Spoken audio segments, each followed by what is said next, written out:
আশা করি সবাই ভালো আছেন। দেখতে পাচ্ছেন আজকে আমি নতুন একটা জায়গায় এসেছি, বুঝছেন। এটা হলো আমাদের কৃষি জমি ফিল্ড আর কি। তো এখন তো মোটামুটি সব জায়গায় আমাদের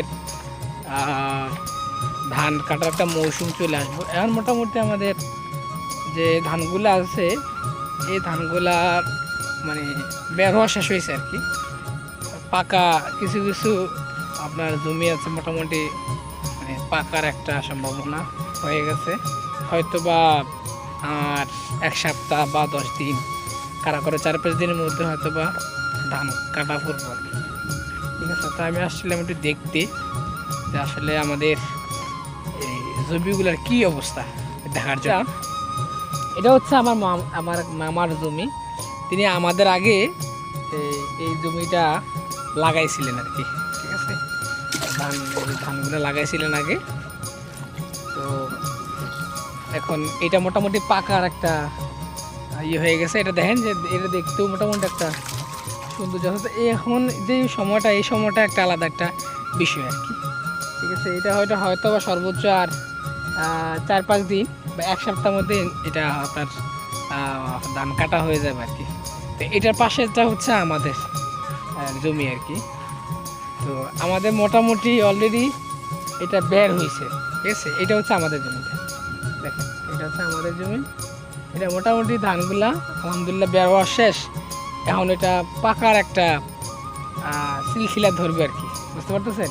এই যে মোটামুটি ধান বের হওয়া শেষ, এখন শুধু আস্তে আস্তে পাকা দেবে। যেমন ধরেন কিছু কিছু ধান এই যে মোটামুটি কিছু রং ধরতেছে, এখানে কিছু আছে রং ধরতেছে, এই রং ধরতেছে, অর্থাৎ পাকার যে একটা প্রাথমিক যে স্টেজ এটা অলরেডি ধরা শুরু করছে আর কি। তো আনুমানিক ধরেন 8-10 দিন বা 10-15 দিন, সর্বোচ্চ 15 থেকে 20 দিনের মধ্যে আমাদের মোটামুটি ধানটা এটা পাকা হয়ে যাবে আর কি। ঠিক আছে, তো এরকমভাবে আসলে আসছিলাম আজকে। আমি যাই একটু আমাদের ধানি জমিগুলো একটু দেখে আসি কি অবস্থা। মা আবার আমারে বললো যে 4-5 দিনের মধ্যে নাকি ধান কাটতে হবে। আমি বললাম যে কী ব্যাপার, এত তাড়াতাড়ি তো হওয়ার কথা না, আমি যতটুকু জানি তো আরও পরে না কাটবো। ঠিক আছে, তো জাস্ট দেখতে আসলাম আর কি। আমার আরও সামনে কিছু ধানি জমি আছে, ওগুলাতে গেলে দেখলে বুঝতে পারবো আসলে কী অবস্থা। ঠিক আছে, তো বন্ধুরা এই হচ্ছে আমাদের মোটামুটি এই এখনকার যে সময় ধানি জমি, ধানের এই কৃষি জমির কী অবস্থা আসলে এখনকার একটা চিত্র। আবার যখন আপনি এটা যখন লাগাবেন তখন একটা এখানকার মানে আর একটা চিত্র। যখন মনে করেন 1 সপ্তাহ চলে যায়, 15-20 দিন চলে যায়, তখন কিন্তু আর একটা চিত্র। ঠিক আছে, তো এই দৃশ্যগুলো কিন্তু আসলে খুবই সুন্দর, বুঝতে পারতেছে। মোটামুটি সবাই কম বেশি আপনার এই জমিটা এটাও আমাদের, এটাও আমরা করছি। এটা এই যে দেন, এটা মোটামুটি এটাও আমাদের বের হওয়া শেষ। যা বের হওয়া শেষ মোটামুটি এখন একটু কিছু কিছু পাকা ধরা শুরু হয়েছে।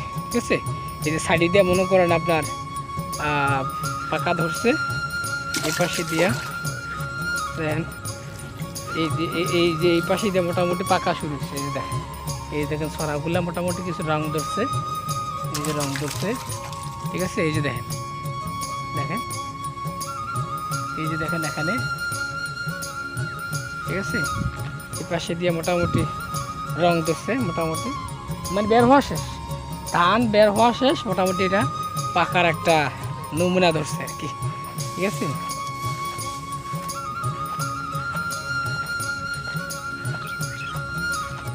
এই যে ধান আসলে ধান অনেক সুন্দর না, একটা আলাদা একটা মানে আপনার এই সময়টাতে আসলে আপনার আলাদা একটা মানে ভালো লাগা কাজ করবে আর কি।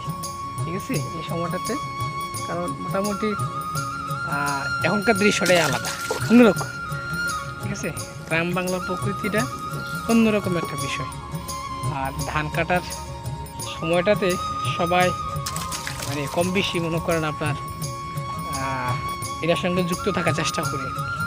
ঠিক আছে, তো আসলে এই যে লাগাই দিয়ে গেছি আর কিন্তু আশা পড়ে নাই। ঠিক আছে, এখন আরও 2টা জমি আছে, ওগুলোতে যাই। এটা হচ্ছে আমাদের ধানের যা হয়েছে যদি আল্লাহ তালা যদি রাখা যায় আর কি, তাহলে ভালো হবে আর কি, আর নইলে তো নাই।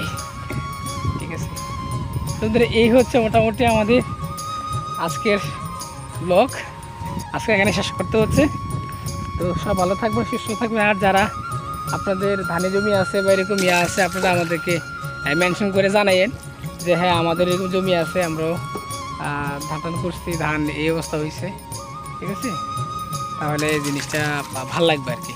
সব ভালো থাকুন, সুস্থ থাকুন, দেখা হচ্ছে পরবর্তী কোনো ভিডিওতে। আল্লাহ হাফিজ।